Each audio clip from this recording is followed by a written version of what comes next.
Wednesday, July 20th edition of the Carolina Weather Video. I'm meteorologist Matthew East. Hot and humid conditions rolling on for us now. Those are going to be our big weather stories right on through the rest of this week and into the weekend.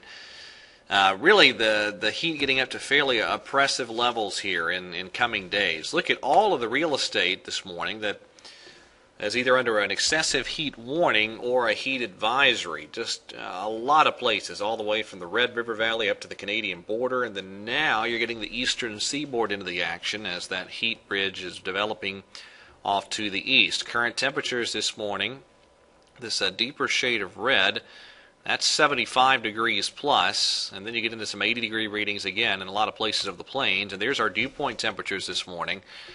And anywhere you see that deepest shade of red, such as over Illinois and Indiana, those are 75-degree plus dew point temperatures. Anybody in that next shade down of red, which is a lot of places, at least a 70-degree dew point. Just sticky, sticky air, and those heat and humidity levels combining to make things pretty oppressive in the next several days. On the radar imagery this morning, a few storms there in eastern Tennessee. Those are not severe, but they've been producing some lightning this morning. Also, some storms have been moving through the Midwest overnight. And I think that this time around, unlike yesterday where we did see some pretty heavy rain in parts of the Triad viewing area, especially into the foothills, I think the storm coverage today not quite as significant as what we had yesterday, and probably an isolated to a widely scattered type of storm coverage later on. There's the upper air pattern today. Still the center of the ridge is back over Missouri. But look at what happens by the time we get to Friday, just a broad ridge across the southeast. This is the European model, by the way. And then here we are by Saturday, the ridging centered over the Tennessee Valley. And then it begins to shift west again as we get into Sunday and parts of early next week. But then the European and a lot of the other modeling actually develops the ridge right back over the eastern U.S. by later on next week. So maybe a little bit of a break from the heat, but might not last too long.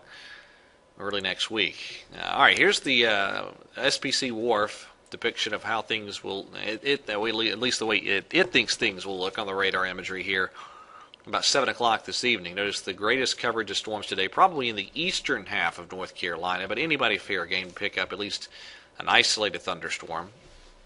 Here's the GFS, kind of in the same agreement with hitting the eastern areas a little bit harder with the storm chances than areas farther west today. Highs today, a lot of mid-90s across the region, some upper 90s mixing in, and almost everybody making a run toward the upper 90s, at least the mid-90s tomorrow, Friday, Saturday, and Sunday. So there's tomorrow, there's Friday, there's Saturday, and there's Sunday. Now I have really kind of greatly reduced the rain chance for Thursday and Friday. There'll be a few storms out there. There'll be very few and far between. Then the chances for storms probably increasing a bit for Saturday and Sunday.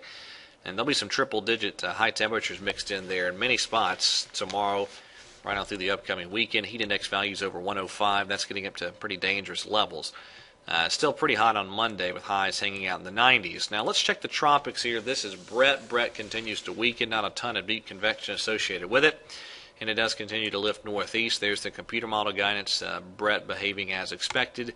And there's the National Hurricane Center track. Just a little bit of increased surf and some rip current potential for the eastern seaboard as this week unfolds. But I did want to show you this here. This is the European model all the way out at 240 hours, and it brings a tropical system into South Florida. Actually, this is 228 hours. The Canadian model at 240 hours here brings a tropical system into the upper South Carolina and lower North Carolina coast. So both of those models kind of sniffing out something in terms of tropical potential toward the second half of next week. So we will be watching for that in the coming days. All right, that is it for today. Thank you for watching. Have a wonderful day, and God bless.